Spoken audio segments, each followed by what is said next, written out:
आज सभापति महोदय, सदन में आज शिक्षा जैसे महत्वपूर्ण विषय पर बहस हो रही है। मैं लगभग 25 वर्षों से शिक्षा के क्षेत्र से जुड़ा हुआ हूँ।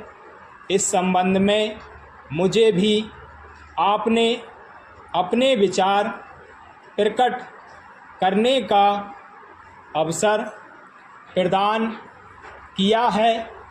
इसके लिए मैं आपका हृदय से आभार प्रकट करना चाहता हूँ। मैं शिक्षा मंत्री महोदय द्वारा प्रकट किए गए विचारों से पूर्णतया सहमत नहीं हूँ। विश्वविद्यालय अनुदान आयोग द्वारा पेश की गई रिपोर्ट से संबंधित 3 मुद्दों पर अपने विचार प्रकट करना चाहूँगा। पहला, हमारी शिक्षा प्रणाली में बुनियादी सुधार लाने की आवश्यकता है, जिसका रिपोर्ट में जिक्र किया गया है। दूसरा, विद्यार्थियों से व्याप्त असंतोष को हटाना तथा तीसरा, शिक्षकों के लिए विकास कार्यक्रम तैयार करना है। मैं समझता हूँ कि कई वर्षों से शिक्षा प्रणाली में परिवर्तन नहीं किया गया है। देश की परिस्थितियों को ध्यान में रखकर शिक्षा प्रणाली बनाई जाती है। आज की शिक्षा प्रणाली काफ़ी समय पहले बनाई गई थी और उस समय की परिस्थितियों को ध्यान में रखकर बनाई गई थी।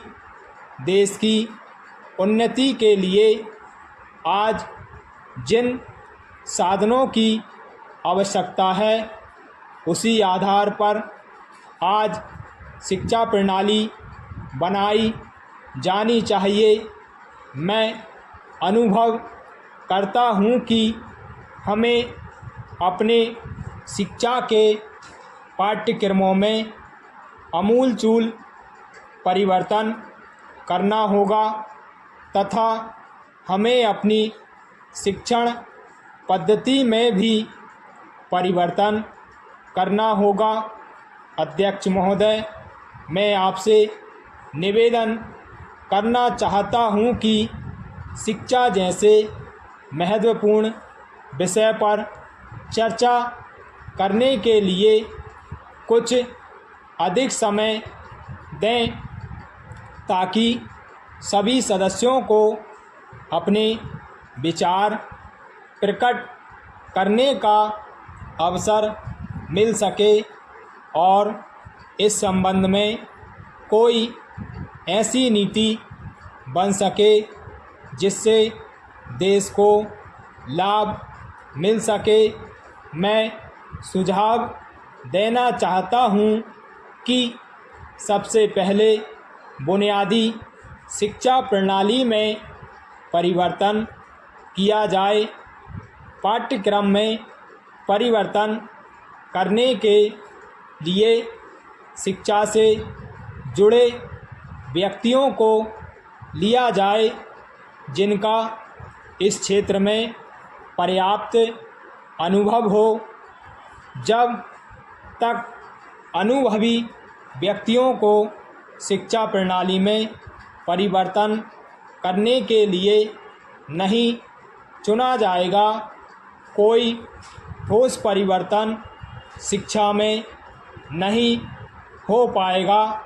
हमारे मंत्री महोदय जब जिले या प्रांत का दौरा करने जाते हैं तो रेस्ट हाउस में जाकर ठहरते हैं। देहातों में जाएं तो उनको असली हालत का पता चले, लेकिन वे रेस्ट हाउस में जाकर ठहरते हैं ताकि उनको कहीं लू ना लग जाए।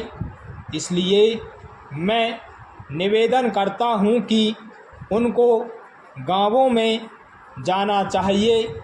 वहाँ जाकर उनको किसानों की तकलीफ़ों का एहसास हो।